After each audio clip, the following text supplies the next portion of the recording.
very much, Akemi. Thank you very much to the organization, both in Brazil and in Madrid, in the ETSAM, for sharing this with all of us. Thank you to all the audience to be here presenting, listening to this last panel, which has as a title "Extreme Dualities," the subtitle, which is a test on methodology. So, as was said yesterday in the initial presentation on the conference, this last panel will go to the very extreme dualities, which is testing the very same tool of pairing or of comparing or opposing with apparently very different topics, very different objects which are compared. The two first presentations will be carried out by Maria Paula Grisena, and the second one also Maria Paula Grisena and Felipe Ferla da Costa, which would talk about interdisciplinary, yes, I could say, comparisons between objects or works on different disciplines.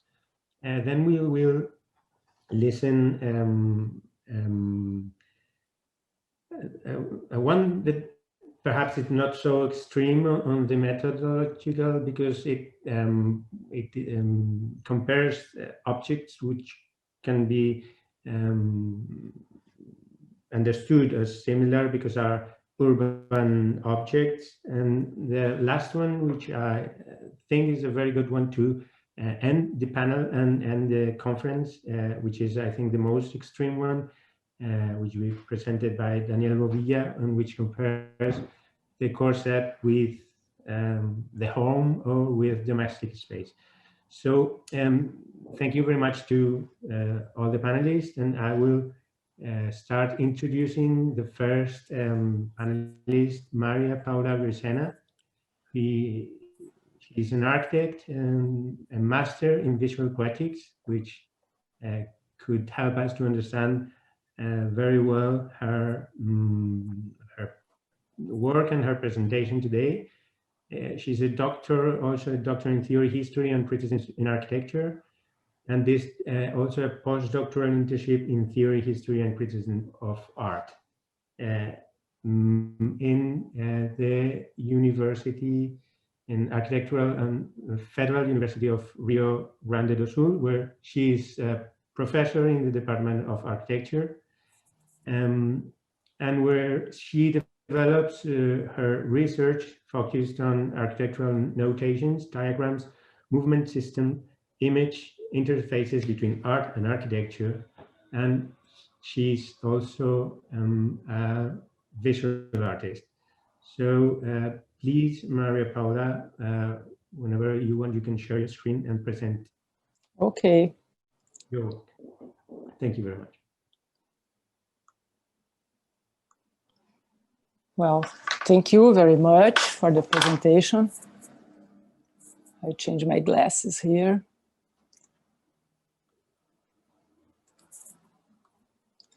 Well, good afternoon, everyone. It's a pleasure to be here in the Critical. And the central theme of this article is a binary analysis between operations defined in two fields of knowledge, choreography and architecture. Particularly, William Forsythe's choreographic objects and the elements of architecture. I will compare them with the intention of open new possibilities of interpretation of the elements of architecture as a system of three-dimensional notation. The purpose of this approach is to understand the devices employed in two examples: the system arranged by elements of architecture in Niemeyer's Casino of Lake Pampulha interior and City of Abstract's choreographic object. Besides, to refute the criticism of the interior of the Casino of Lake Pampulha made by Yves Bruin through a new critical bias. Well, I will start explaining what kind of element of architecture interests to this analysis. Elements of architecture are material things. According to Alfonso Corona Martinez, the material substance of the limits that produce architectural space. Columns, doors, windows, panels, floors, walls, ramps, and roofs in the first instance. Instead of being extracted from a catalog of solutions as compiled in Durand's Précise, in the modern project, they lose their figurative identity. In this analysis, I would like to put in relief the glass walls, the transfiguration and the relation between wall plans, facades, and windows, what problematize the pair structure and closure, and indicates an interesting focus, as Martinez demonstrates. Of course, meaningful elements always will appear as figures over a ground, and the last is ideally neutral. That was the whole of the wall plan, but the transparent skin is aesthetically reluctant to assume this whole. In the first place, the function of the wall, that of separate inside from outside, is dubiously fulfilled by a glass wall, which is read functionally as a window. The choreographic objects are a collection of installations and devices that Forsyth develops first to his company of ballet, but that emancipates from the dance field to include the audience or the participator, a denomination that I prefer, remembering Oiticica.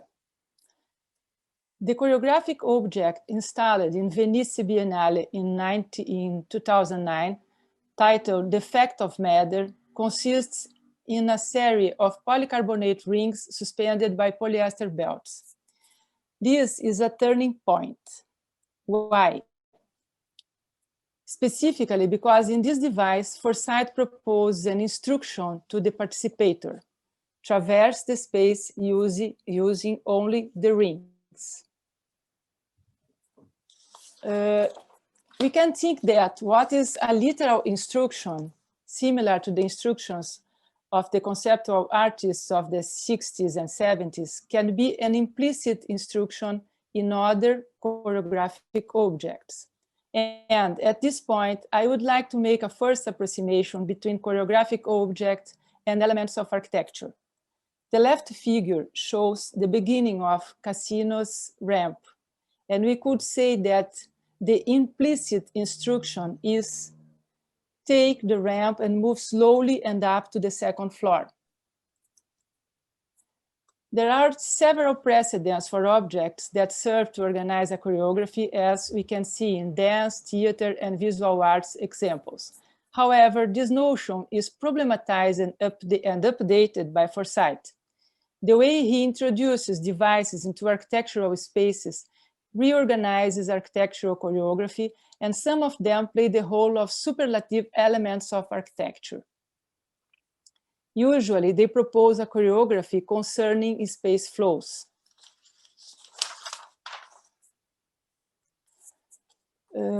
In Forsyth's City of Abstracts series, insertions of projections are made in public spaces, filmed in real time in the same places where they are inserted. The entire system of images and projections works as a choreographic object and consists of proposing a duplication of the environment's depth through the image projection of people's movement in the same places where the system is installed. I chose the City of Abstracts montage made for Pinacothèque der Moderne, Munich, 2006, because in this montage, the relation with the architecture is relevant. I can explain.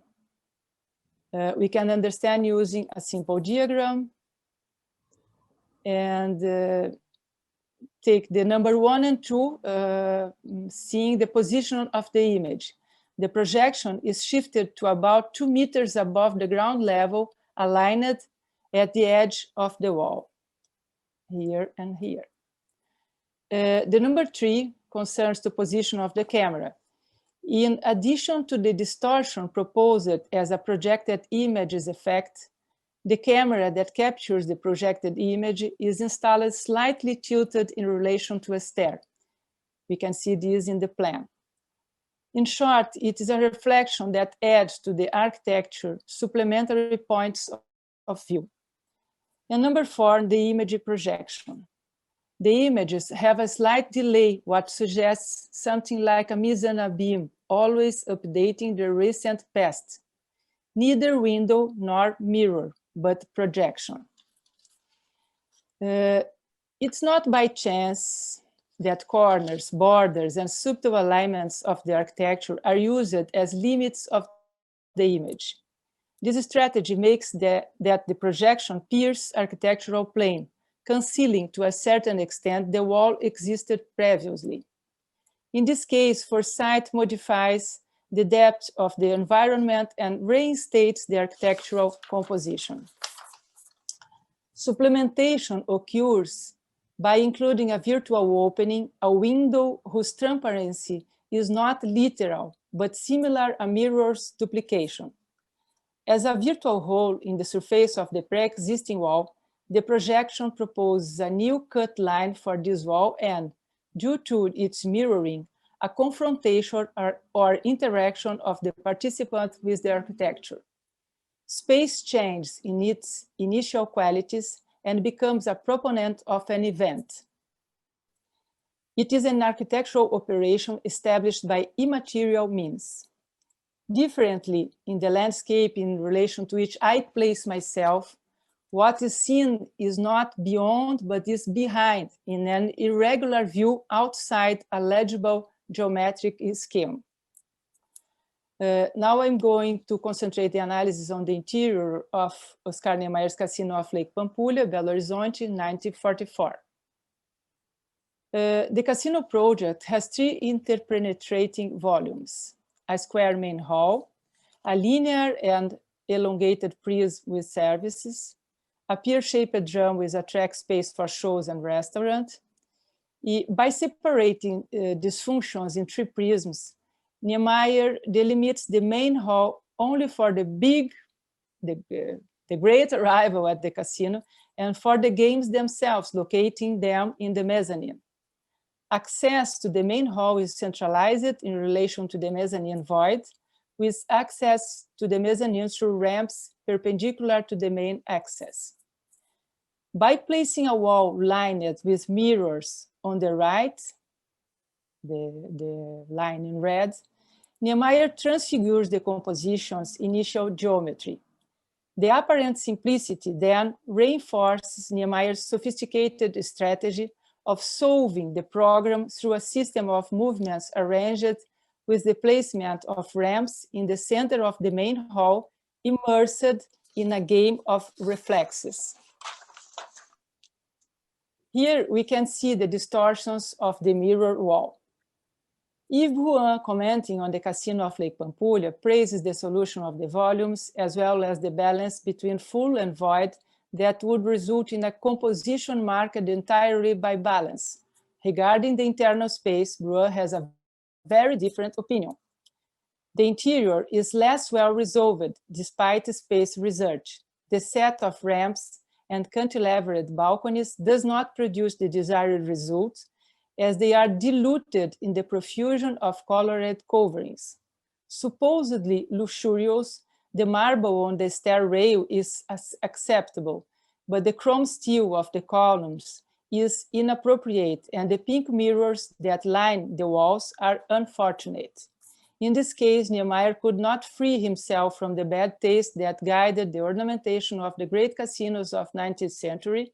It limited itself to giving it a modern version.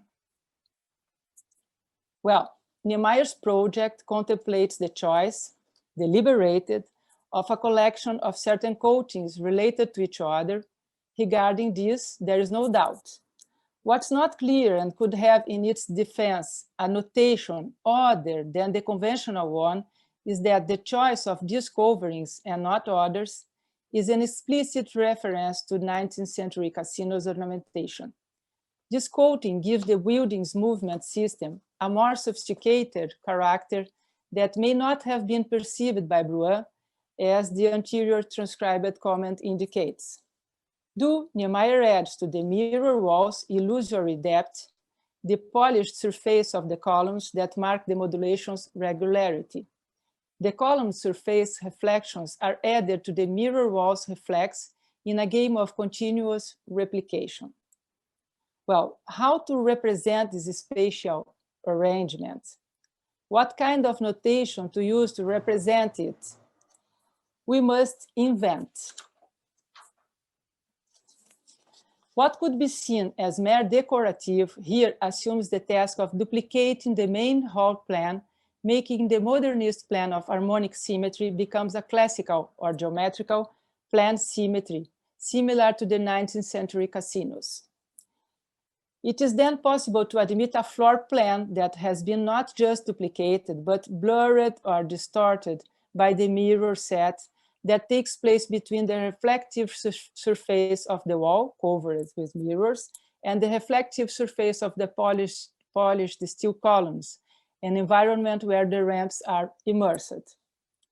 Niemeyer makes the wall aesthetically ambiguous. The first function of the wall, separate inside and outside, is dubiously fulfilled in this case by a mirrored wall.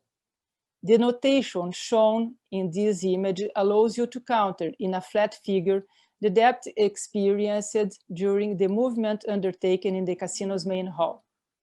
The unconventional notation functions as an argument for a new interpretation of the project and the building.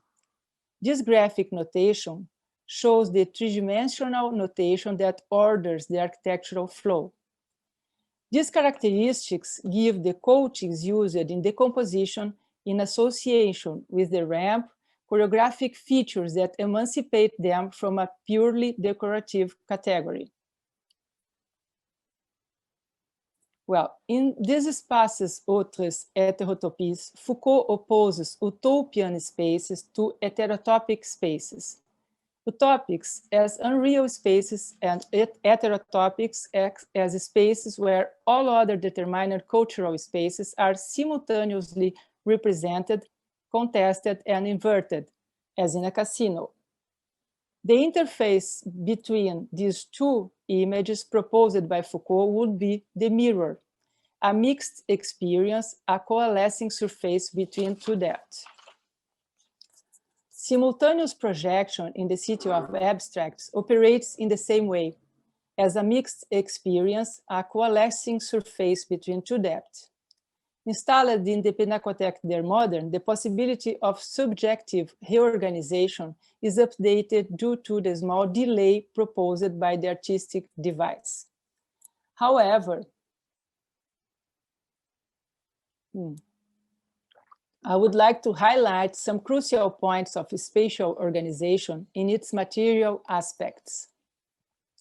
The duplication operated by a technological device in the Forsyth's installation is the duplication operated by the coating of mirrors in Niemeyer's work. The explicit distortion due to the camera's position in the city of abstracts is the distortion operated by the mirror's fractionation in the casino.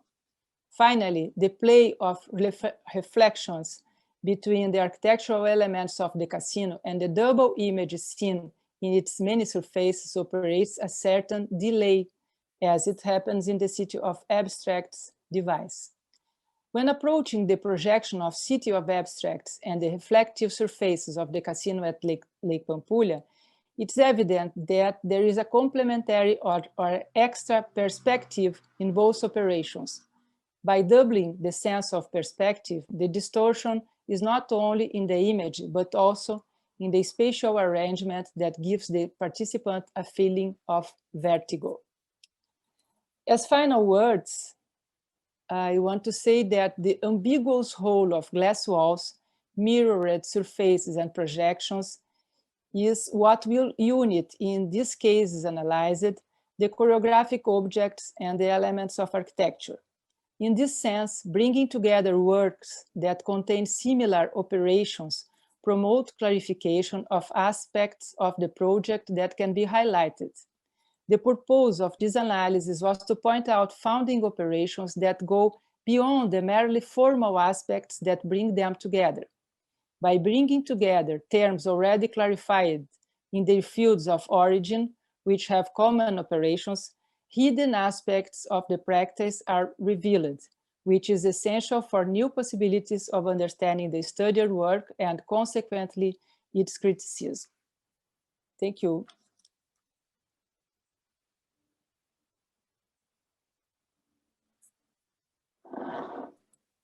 Thank you very much, Maria Paula. After this interdisciplinary presentation, we will have another presentation by the same author, but shared with Felipe Ferla da Costa.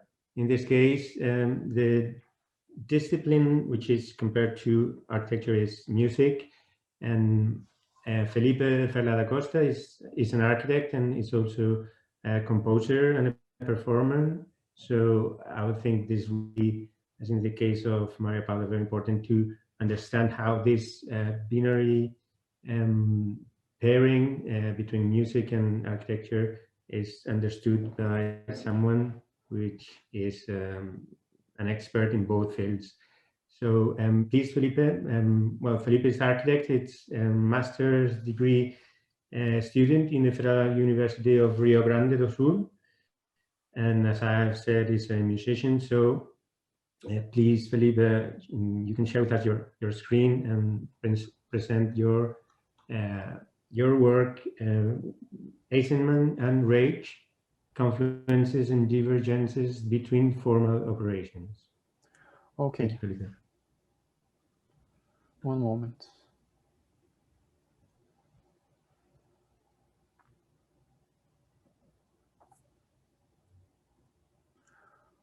Everyone is seeing? Yes. Okay. Well, good afternoon to everybody. I would like to present our work, Eisenman Rag, Confluence and Divergence Between Formal Operations. But first, I would like to thank all the critical committee for this opportunity. Okay. The presentation is divided in a couple of subjects. First, I would like to make a brief introduction.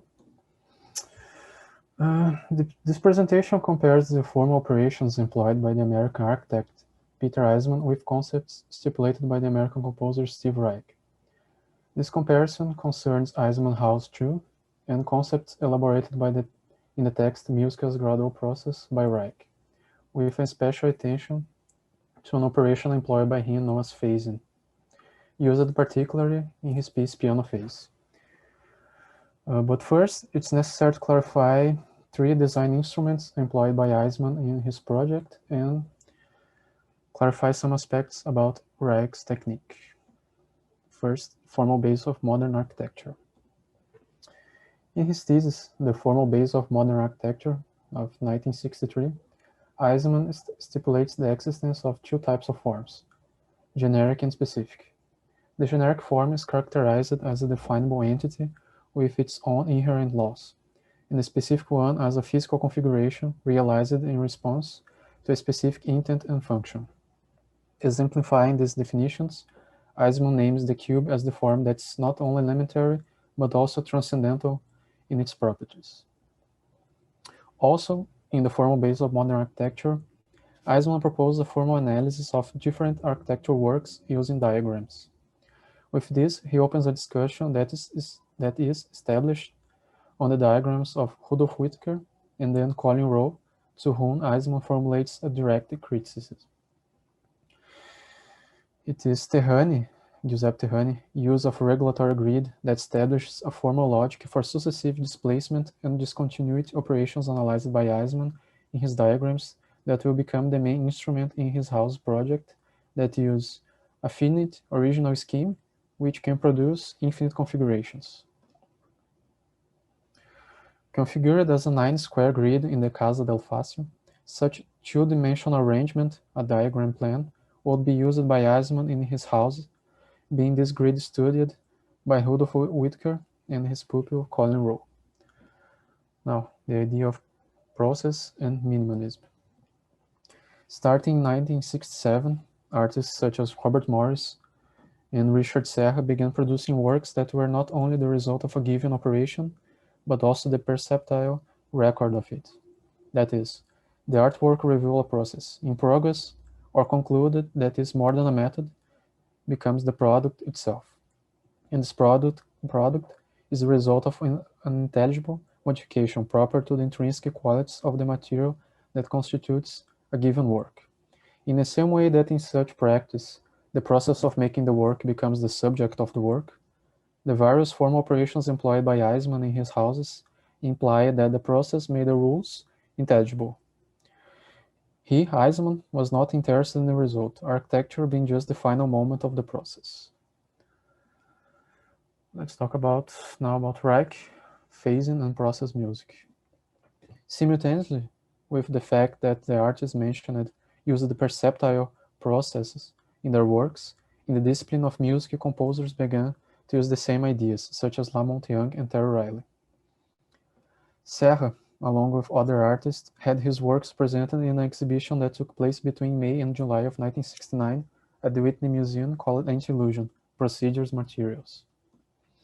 In the exhibition catalog were scores by two composers associated with Serra, who performed at the event, Philip Glass and Steve Reich, both considered exponents of minimalism in music.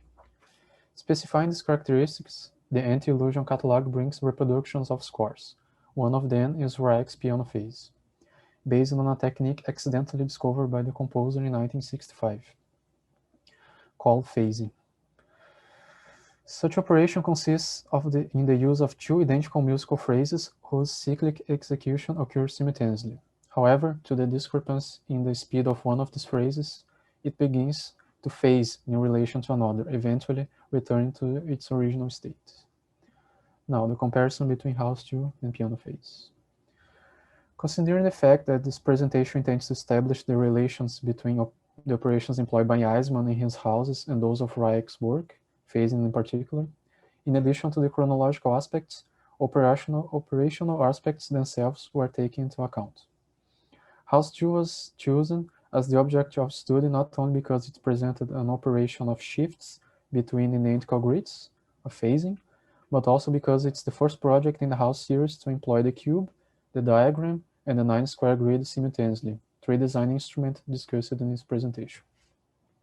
Reich's piano phase was chosen for being included in the catalog Anti-Illusion exhibition and as an example of the so-called process music, as well as for being Reich's first relevant work of genuinely instrumental execution, which allows an analysis of the score itself as a diagram. Between 1969 and 1970, Eismann worked on the House 2 project in Hardwick, Vermont, for the couple Richard and Florence Falk. In conceptual terms, House 2 is based on what Eismann himself calls self-referentiality, that is, the idea of the doubling of a structural system with both a column grid and a shear wall system, either of which would have been enough for structural support. After the experience gained with the competition of the works It's Gonna Rain, Come Out, and Melodica, Reich, at the end of 1966, planned to employ the same type of procedural operations presented in his works, phasing, in the scope of a strictly instrumental music. The resulting work was called piano phase. In the first section of the piano phase, here the diagrams, pianist 1 performs an unaccompanied musical phrase, as we can see in number 1, and then pianist 2 performs the same phrase in alignment, number 2, and through a gradual acceleration of the execution of the same phrase, the phasing operation occurs, number 3, 4, 5, 6, etc. This operation is continuous, delimiting in this way different alignments between the same phrase until the cycle returns to its original initial state, number 14 and 15. In House 2, the phasing operation delimit in the architectural objects indications of its presence. After doubling the cubic volume and phasing itself diagonally, number 2, Eismann establishes a 9-square grid as a common element of both volumes, number 3. Demarcating in the phased volume the points of the grid, columns, number 4, and the solids resulting from this organization of points, number 5. While in the other volume, the planes, shear walls, are determined in the opposite direction to the solids established in the phased volume, number 6. The intersection of these elements present in the volumes establishes 2 special reference systems that Eismann delimit in the final project. From the north, the walls can be interpreted as a neutral element of which the columns would be former residues of the phasing operation, while in the south the opposite occurs. Eisman formally emphasizes this dichotomy by changing the length of the walls in relation to the grid of the phased diagonal columns, thus emphasizing the reading of one structural system as a remnant of the other and vice versa. Number 7. The combination of the volumes established the final configuration of House 2 in formal terms.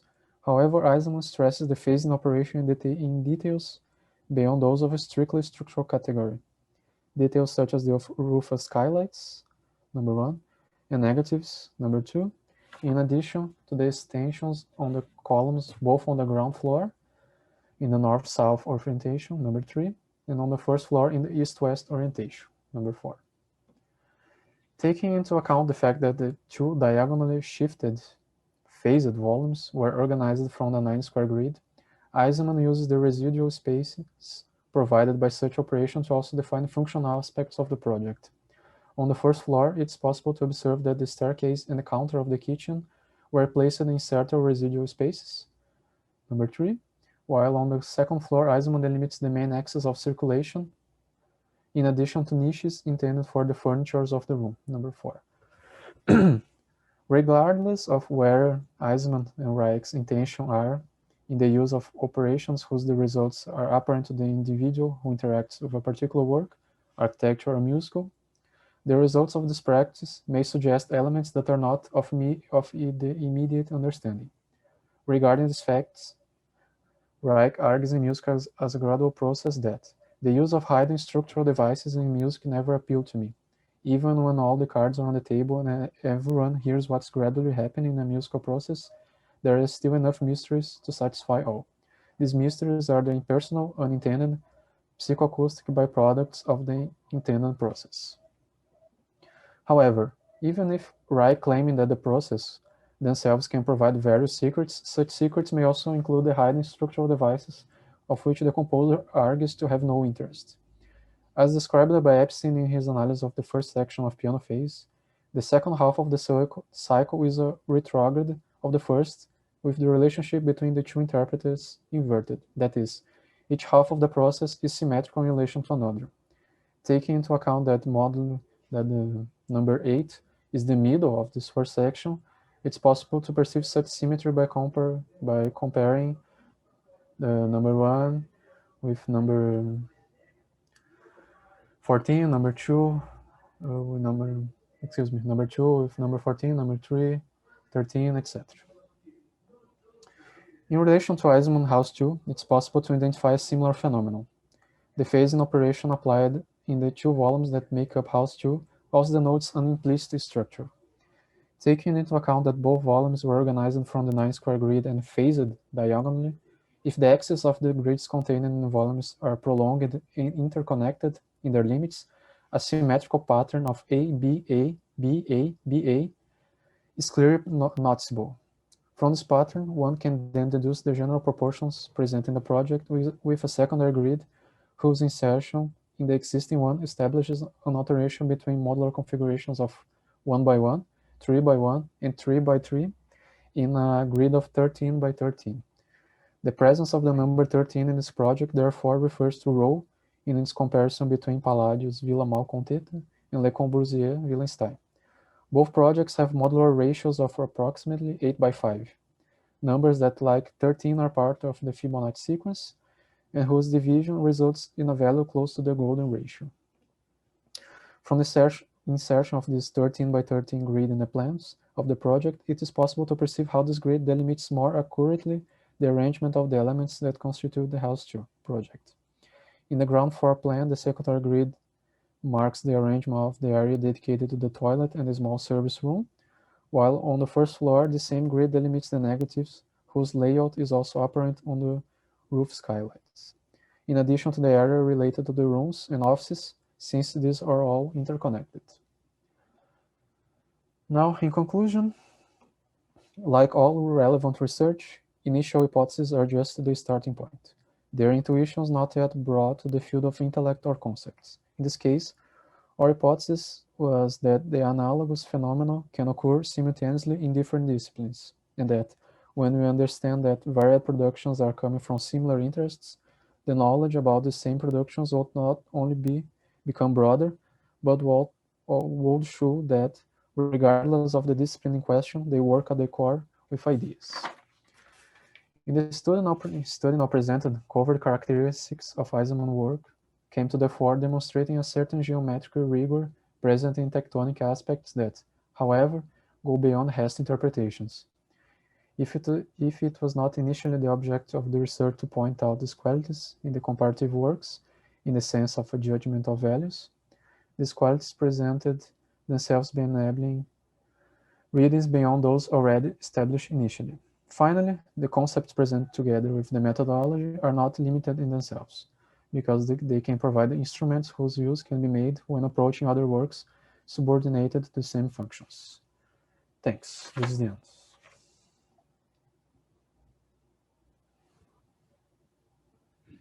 Thank you. Thank you very much, Felipe, for this wonderful presentation. We thank for the musical analysis that we have done on the work by Ray. I think, unless me, have better understand the house to by Peter Eisenman, and it's been very, very interesting. Thank you very much. Next panelist is Peng Xue, who is going to present us her work, Dashilar and the Forbidden City. Peng is a second-year PhD candidate.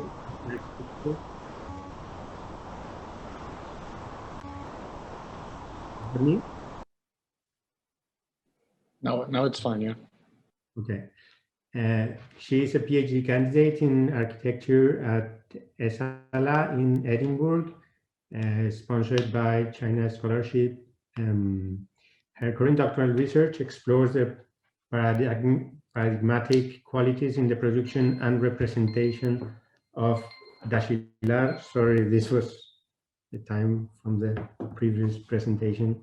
We are on time, so which may inform a proactive theory of urbanism. Prior to her doctoral research, Peng received her master's degree in architectural design and theory from Tsinghua University in 2014.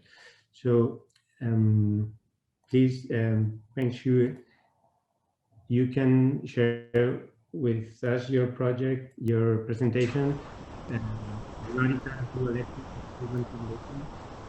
Dashilar as a choreographic partner. Sorry, Ignacio, your microphone is having a small problem. Yes, I think it's better. Okay. Okay. It's sorry. okay. Thank you.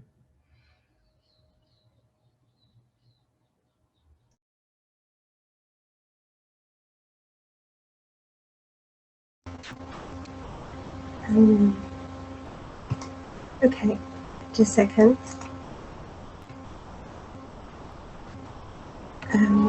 Okay, thank you very much for the introduction.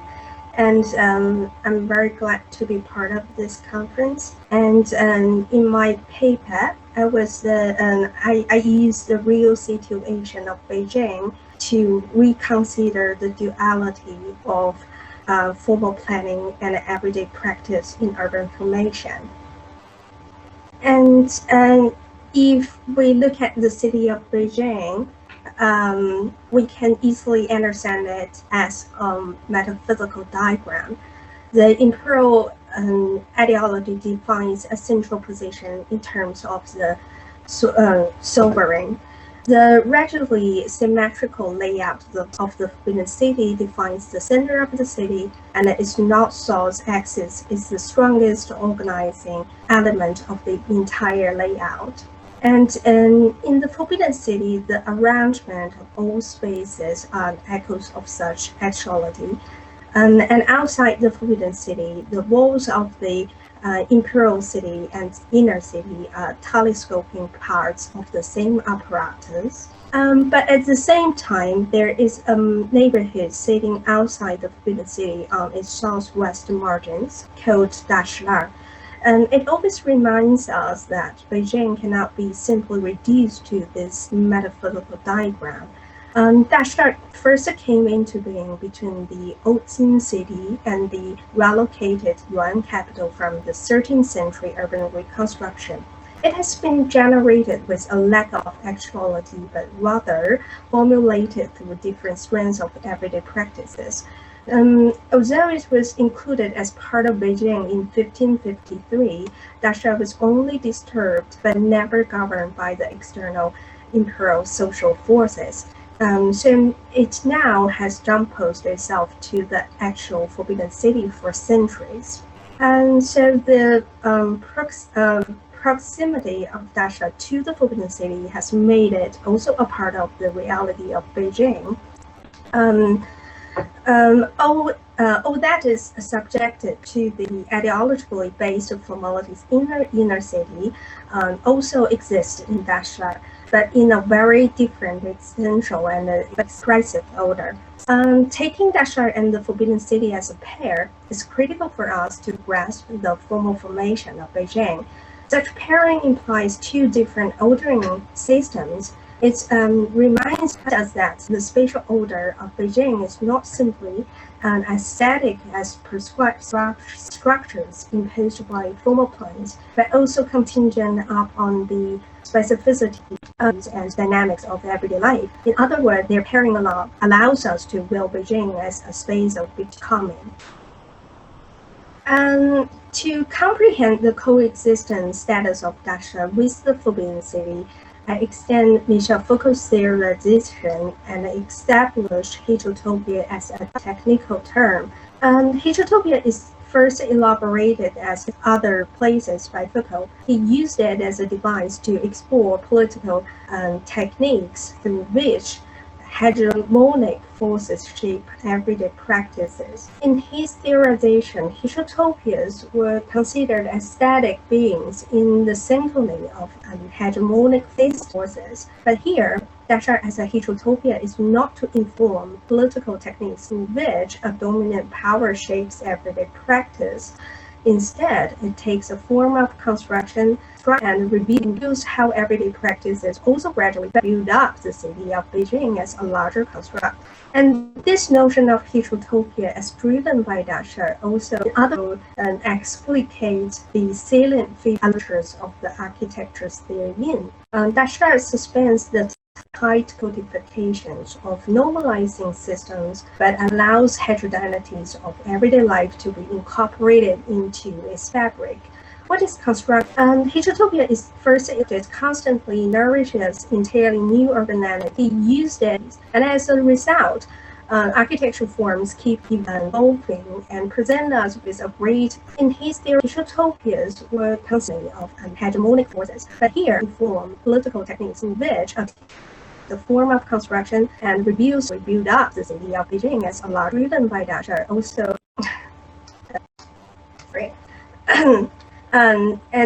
they have two salient features. First, they are different from one another for being contingent upon the architectures in Dasha gradually mutate in sophisticated ways to accommodate heterogeneous others. Such features allow the architectures in Dasha to be theorized as heterotopias. The architectures are heterotopic spaces, formalizing their heterotopic characters by responding to the heterotopic characters of others. So Dasha cannot be built as a world of heterotopias. The architecture nurtures and develops heterotopias as part of Dasha's organizing impulse. So to grasp Dasha and also Beijing as a construct of everyday practice, we need to keep looking into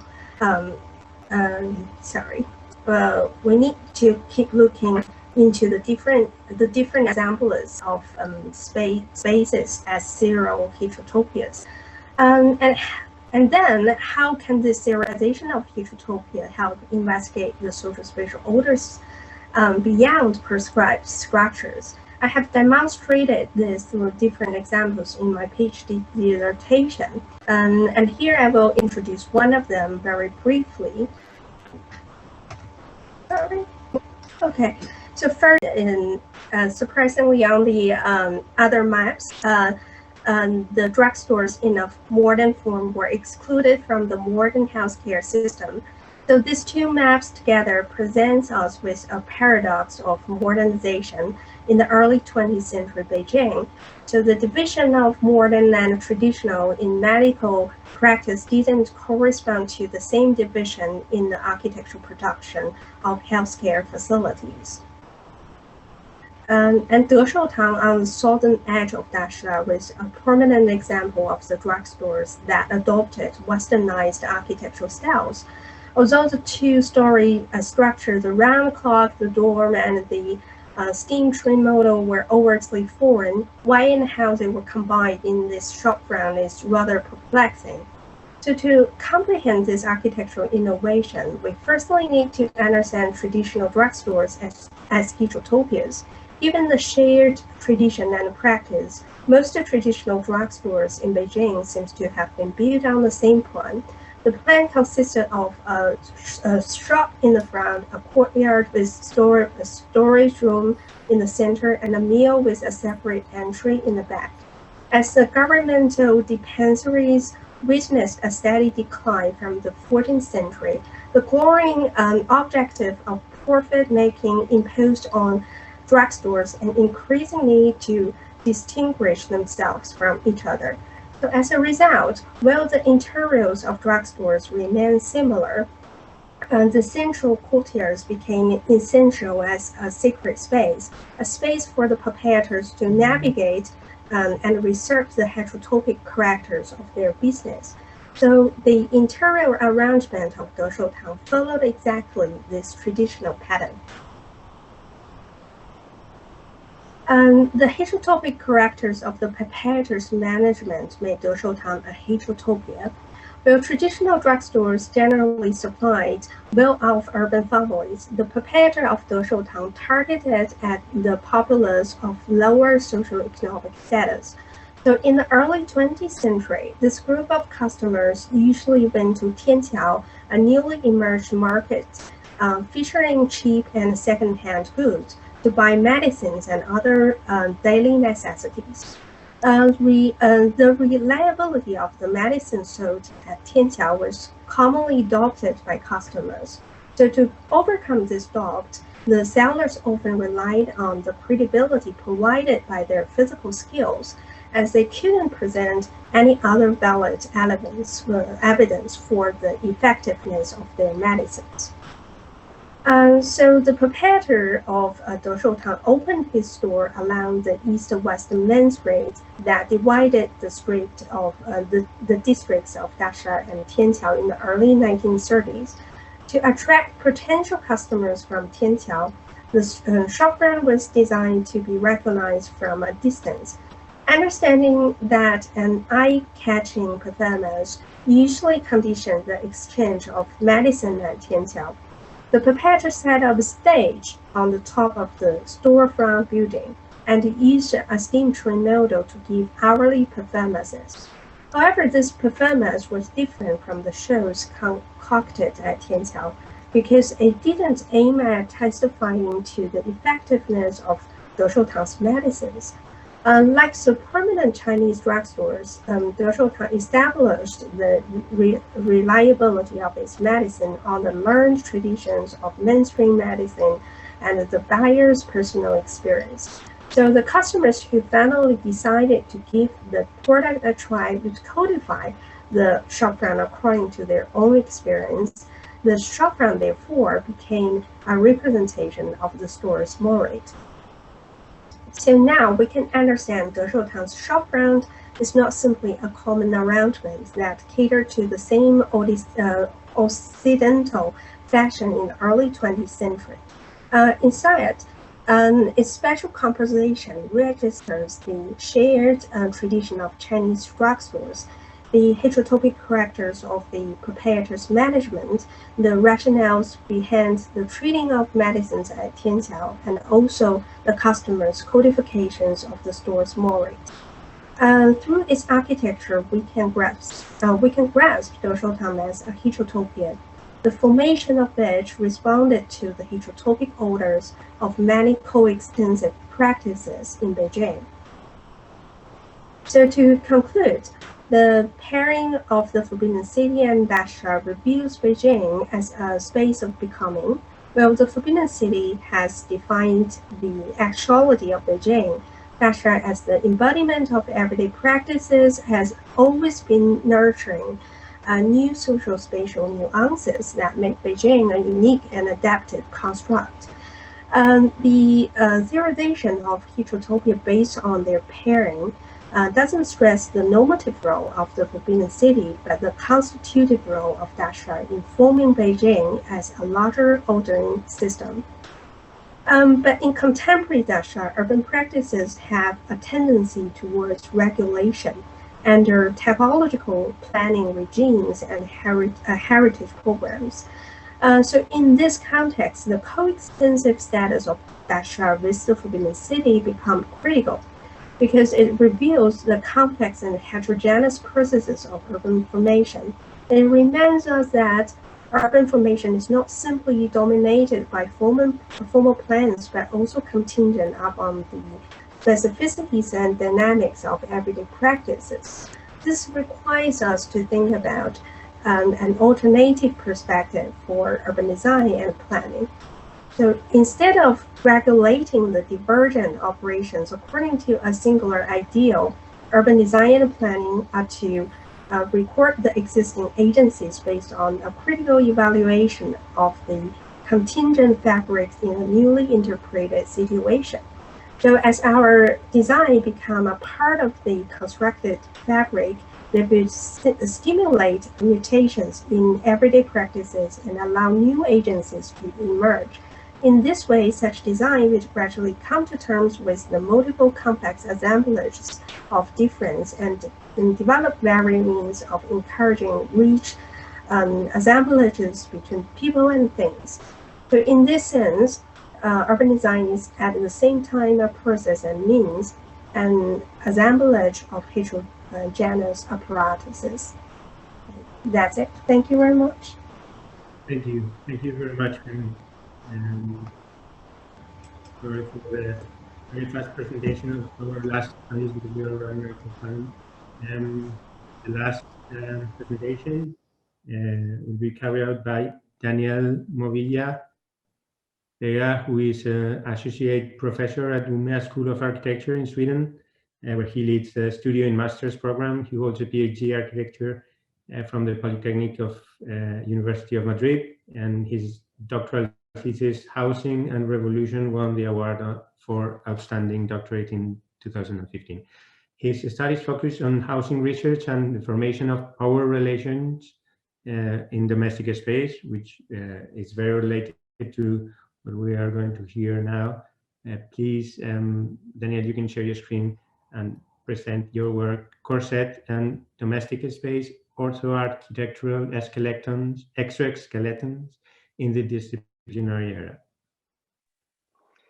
Thank you, Ignacio, for your introduction, and thank you to the Critical team for organizing such a well-curated venue. I am really excited to be here, and I would like to share my screen.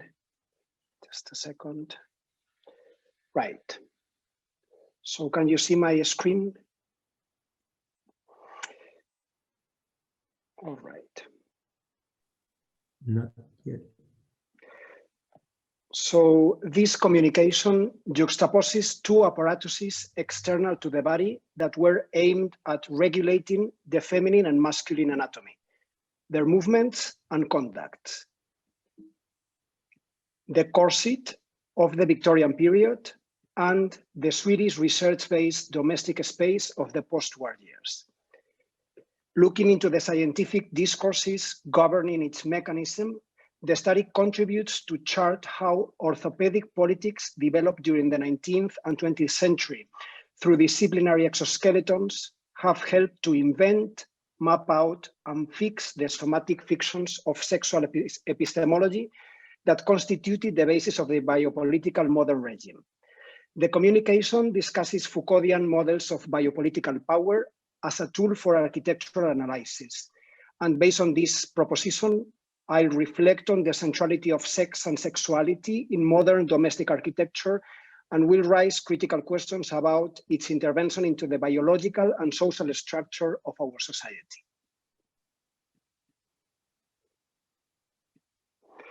In the history of sexuality, Foucault identified a regime associated with modernity, defined as disciplinary society, one that administered the lives of citizens to facilitate health, production, and reproduction.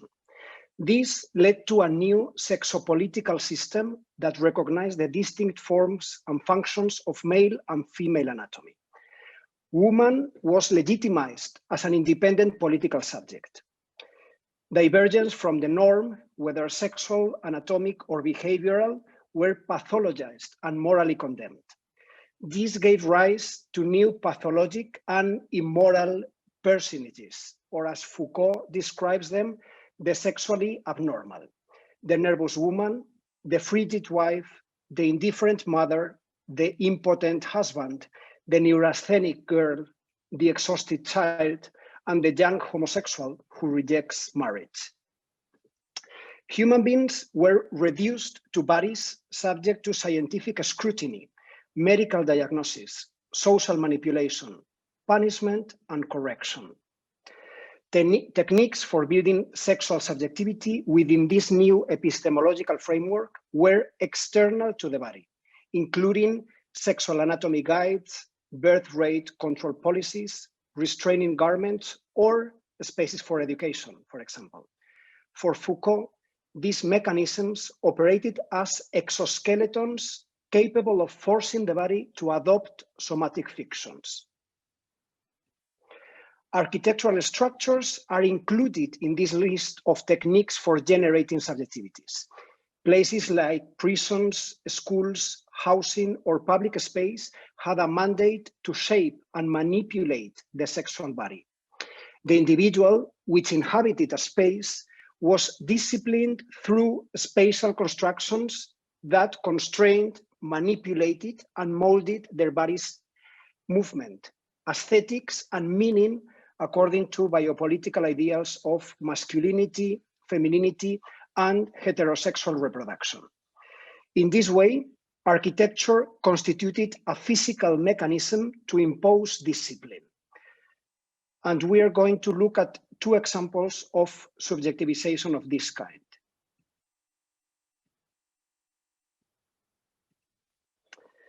In 1893, French corsetier Ernst Léoty published The Corset Through the Ages, an illustrated manual that presented the corset as a garment to improve feminine form. Léoty conceived the text as a historical and technical study supported by a body of literary research. He supported the treatise with key dates, extracts from classical and modern authors, medical prescriptions, and detailed illustrations. Following the Foucauldian rule of immanence, Léoty produced claims that were true with a supposedly impartial historical and scientific narrative, but this knowledge was embedded in the power dynamics that sought control of human bodies. Transcribing the opinion of orthopedists and doctors, Léoty advocates the use of corsets from a medical point of view. Corsets should be prescribed to counteract the spreading of the body's physical frame, to control the size of women's breasts, or to avoid the lateral deviation of the spine. Next, Léoty focuses on the capacity of the corset to regulate femininity at different ages. For young girls, for example, corsets correct defective attitudes, while it works as an agent of restraint for young women. Moreover, Léoty states, the modern corset carries out two functions, to hide and to show to the eye. The feminine body is shaped into refined lines. Its movements are curated, and the aim is for the body to attract and seduce. In this way, Léoty's ideal modern corset is an exoskeleton. It serves to regulate the female anatomy, govern its movements, impose physical and sexual literacy, and instigate procreative conduct. It is a mechanism by which women can articulate sexual subjectivity in a socially acceptable way and be sexualized as well in a socially acceptable way. Leoty supported his study with a rich collection of drawings by French illustrator Saint-Elme Gautier. Far from illustrating its orthopedic benefits, the garment is presented as an object of worship. The process of lacing the corset, for example, with assistance in the women's toilet, is showed as an elegant and delicate choreography of bodies in space.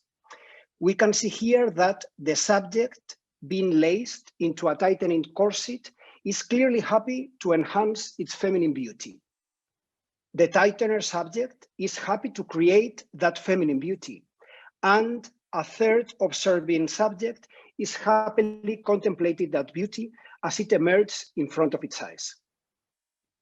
And while lacing the modern corset, those that could be put on without assistance, the subject experiences this threefold happiness all at once.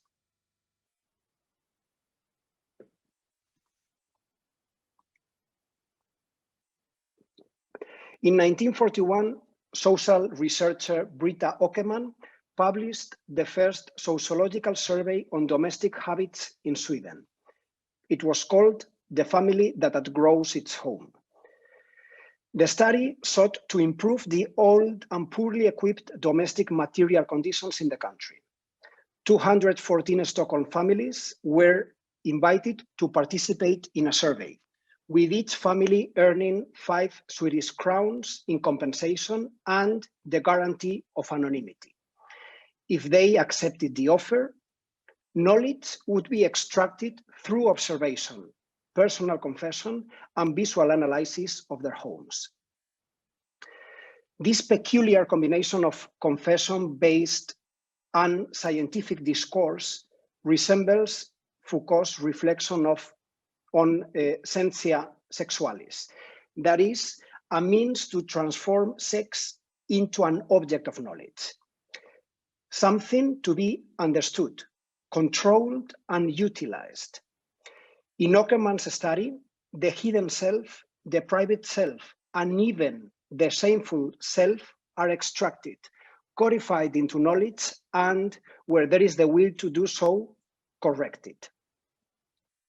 This informs suggested improvements to the spatial and material organization of the house, such as form, area, appliances, or how equipment is arranged in the space, that will induce the proper production of each role, the performance of their character, the movement of their bodies, and the construction of their sexual identity.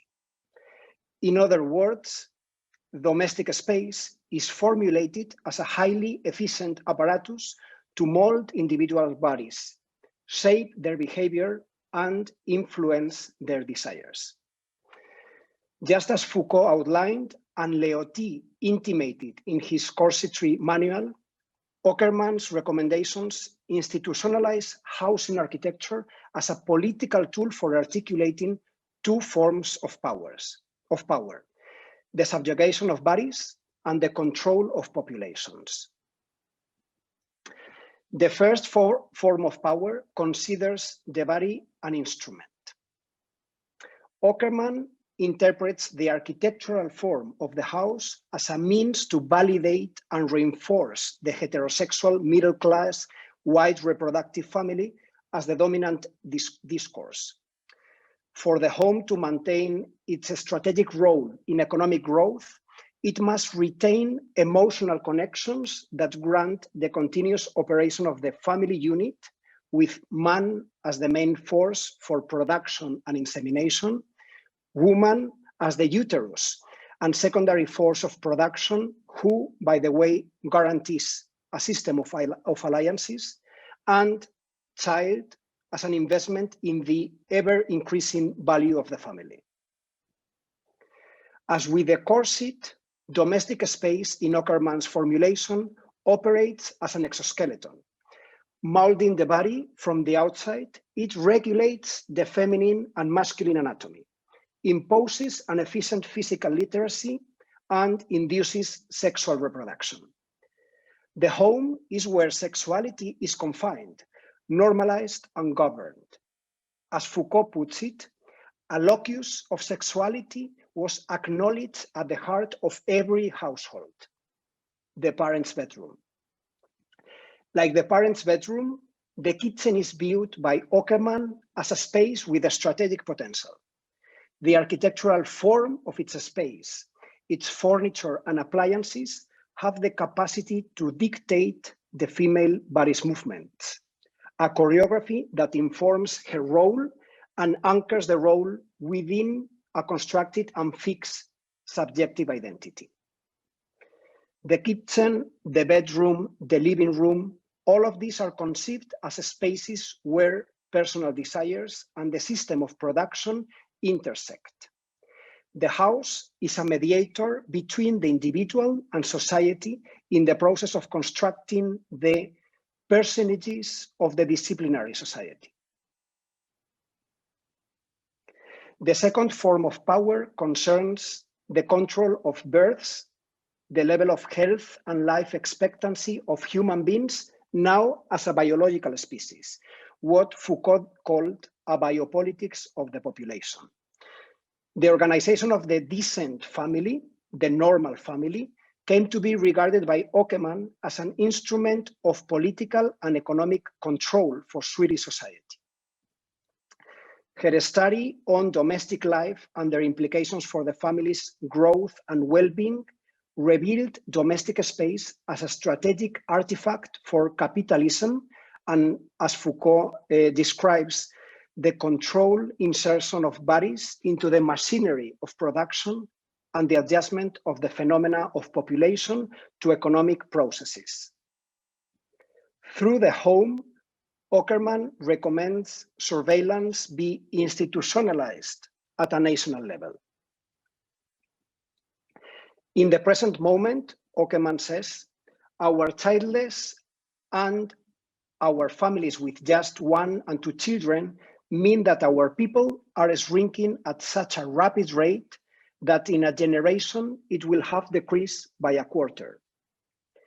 If we really want to live on as a people, she continues, we must realize that strengthening the family is as important as strengthening the military defense. The family is alive, but it is too crowded, both spiritually and materially. We need to expand homes, she argues. We need to give the people who build homes more materials to build from. Housewives must have training for their work.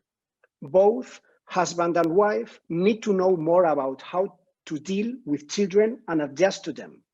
And we must provide families with housing that does not squeeze them together. This communication addresses 2 physical manifestations of the power exerted over individuals and populations. Both mechanisms administer power in ways that produce specific desires, identities, and familial assemblages. These are fictions realized through the regulation of the feminine and masculine anatomy and its movements, the imposition of physical and sexual literacy, and the instigation of a procreative conduct that it is produced, repeated, normalized, governed, and replicated through an expansive network of domestic architecture.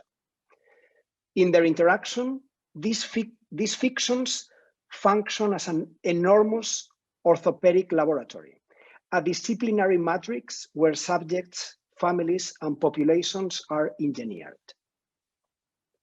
This understanding of knowledge creation in Leoty and Åkerman's manuals is relevant to a Foucauldian analysis of the modern architecture's origins, specifically in terms of what Sven-Olof Wallenstein calls the biopolitical machine. In other words, it casts modern architecture as an instrument for the production of man, life, and order. Architecture produces subjects and subjective experience inherently through the construction of lived experience. However, as Wallenstein teaches us, the space that lived experience opens is equally a fissure and an opportunity. Understanding the spatialization of power dynamics reveals the central role that architecture form had in the disciplining of society in modernity, but also in resisting and transforming power structures. Thank you.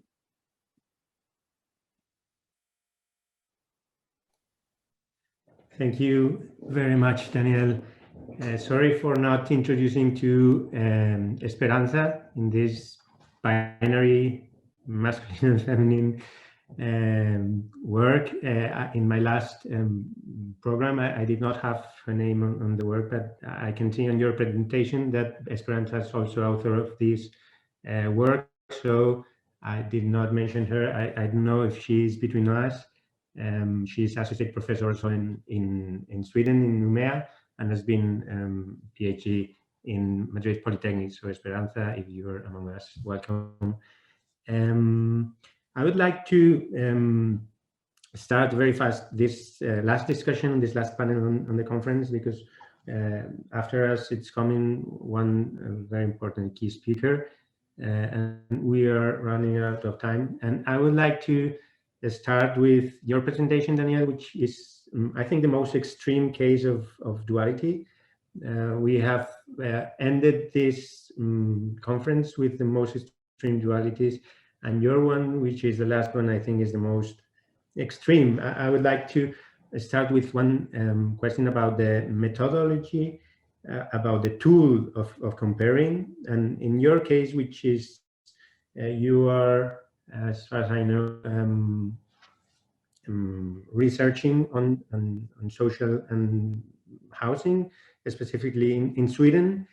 The binary duality here is not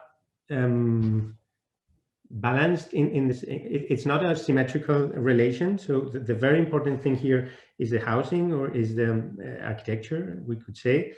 And I guess what you find, what you bring to us as a metaphor, perhaps it's literally a structure which holds the argument, is the corset, or perhaps both the corset and the social survey by Ackerman are both holding the argument by Foucault, which is the very protagonist of the argument, I think. Can you tell us about how this pairing, which is supposedly a pair, the corset and the housing, and this triangle in which the other corner is Foucault, is working as a tool, as a working tool for research?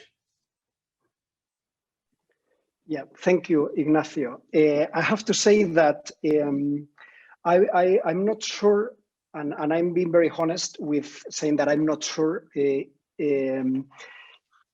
about, I mean, I'm not sure if this is a metaphor, what I am proposing in the paper, in the sense that what I found particularly interesting as a methodology was the use of the corset as a way to unlock a reading in housing architecture that for being too evident or for being too close to us, we might not be able to read. And I think that the interesting aspect from being as explicit with this duality is that finding specific patterns that are very obvious in the case of the corset, and trying to read those same patterns in the case of the design of domestic space is what unlocks and makes it possible to connect to the discourse of Foucault on discipline, punishment, etc. Right? That I think that it was not that explicit in the case of housing. It was more explicit in the case of other institutions such as the prison, schools, etc. And I think that in the case of Sweden, it is particularly evident that behind all the design of domestic standards, there was a will to produce or to socially engineering through the family, and how the family was conceived as that interlocking element between the individual and society. I would say that that the case of Ockerman, in comparison with the corset, allows to understand that domestic space as the exoskeleton for the family, that it is crucial, and that it is supporting the discourse on consumerism that that triggered the growth of Sweden during the post-war period, and not, I mean, and most interestingly, the domestic space, the standards that I was presenting here, those were the ones that defined the material reality of homes today in Sweden. So those are the homes we are living at the moment, right? So it seems very, it might seem very shocking. The comparison with the corset may be quite outdated, but we should remember that we are living in those domestic standards that are comparable to that. So things haven't changed that much.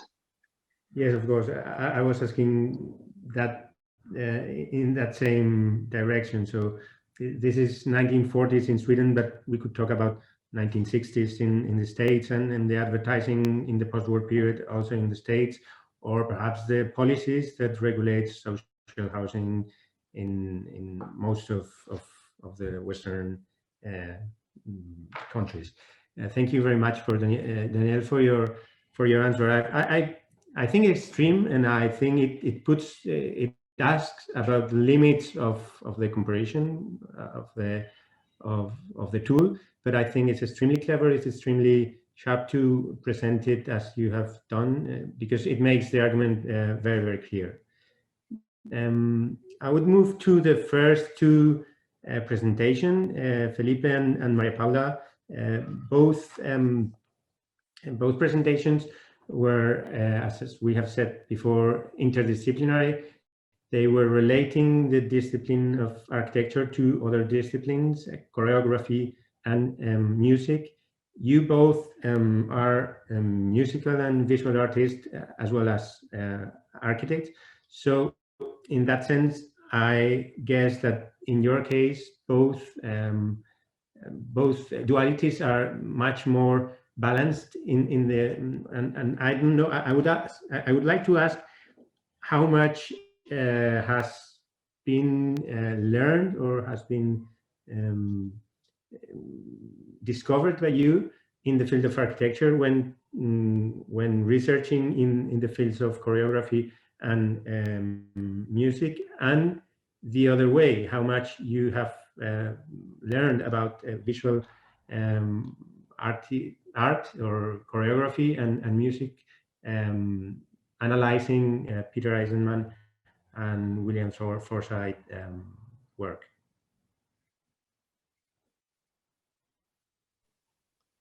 Well, thank you for your question. First of all, the results are near, but are different. I am not a musician, and Felipe is.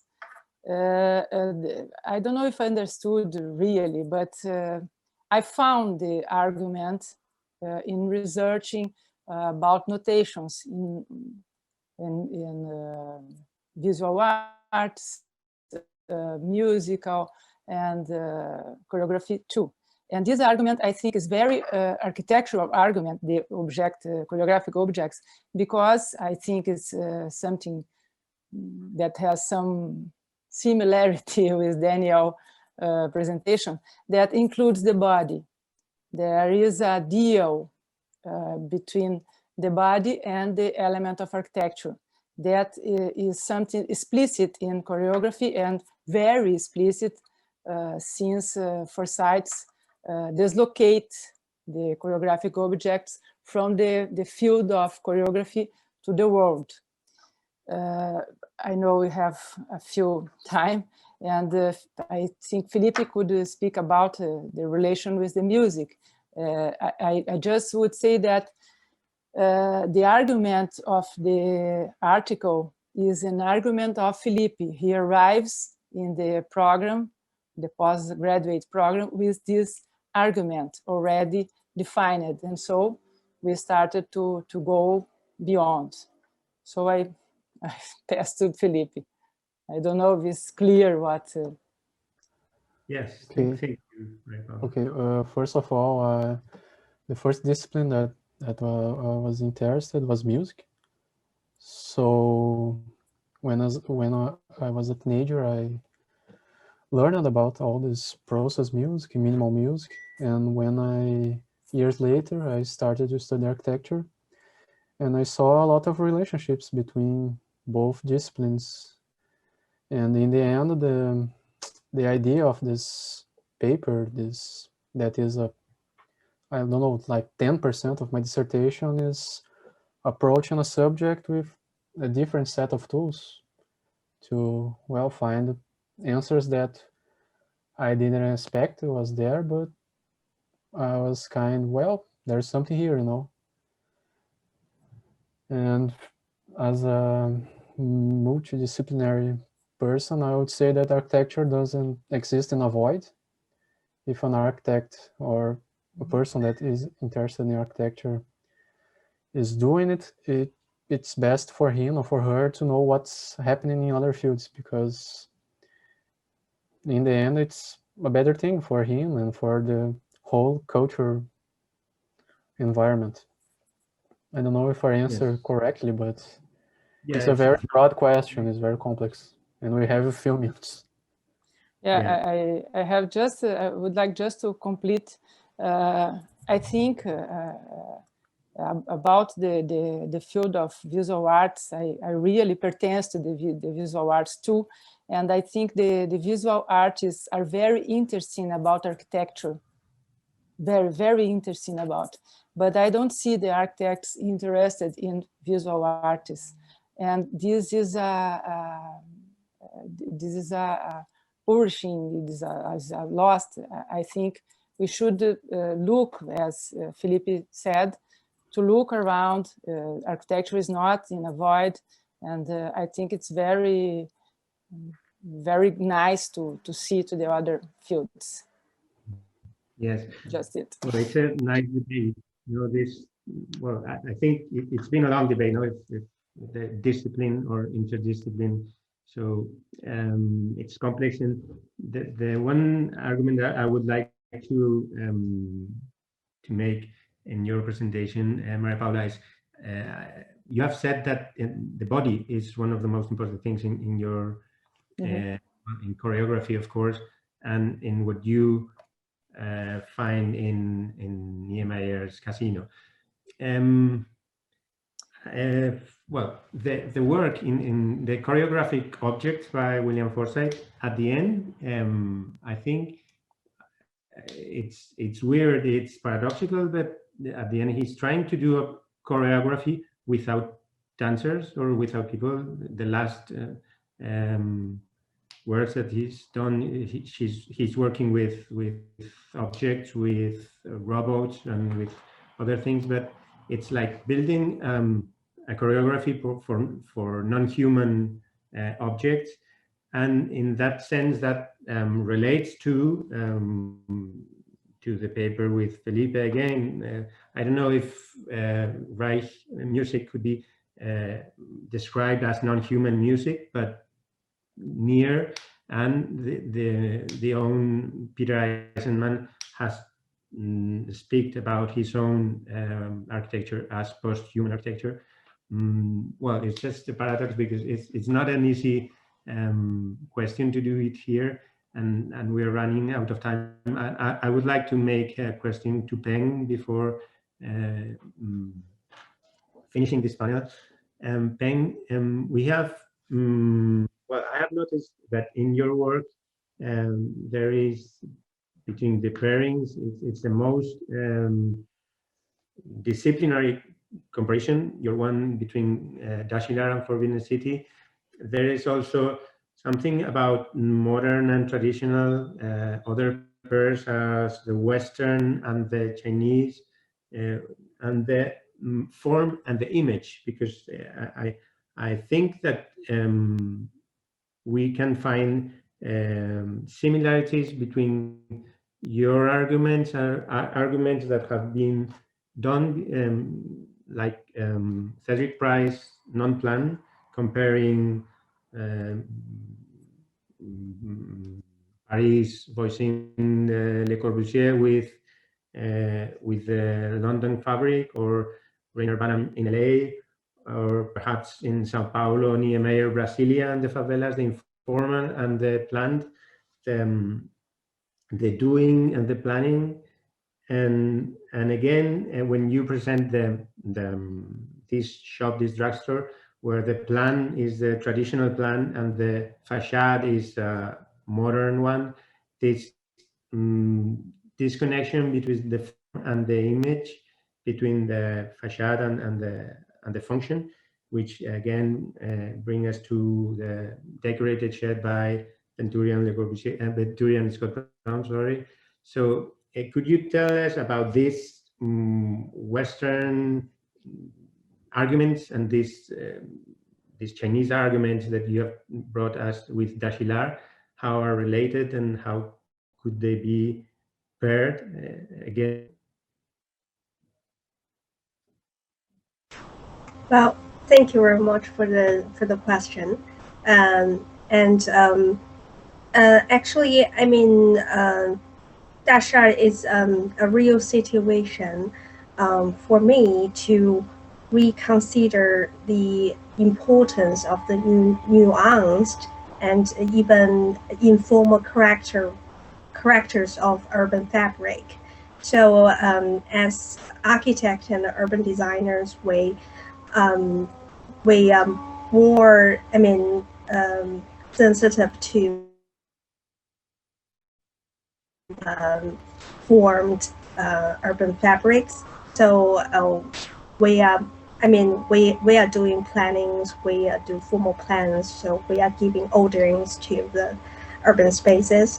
So we are more sensitive to the formal plans, but there's a lot of fabrics that is generated by the, different kind of everyday practices, and also have formal, material consequences.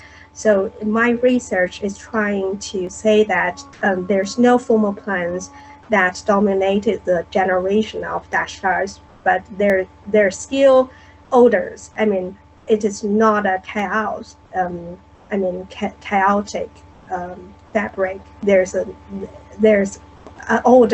ordering system, but more complicated than our formal plans. So to deal with this kind of urban spaces, it is very important to really know how this kind of fabrics has been generated over time, and what is the important thing, embedded by the existing architectural elements and the nuanced fabrics, for example, the shop front, something like that. So this is why I look into Dashilar, and why I think it is very important situation that sit alongside the Forbidden City, because Forbidden City is something we as architects more familiar with, but the Dashilar is a kind of a different ordering system that can help us to be more sensitive to the complexity of formal, production, architectural production.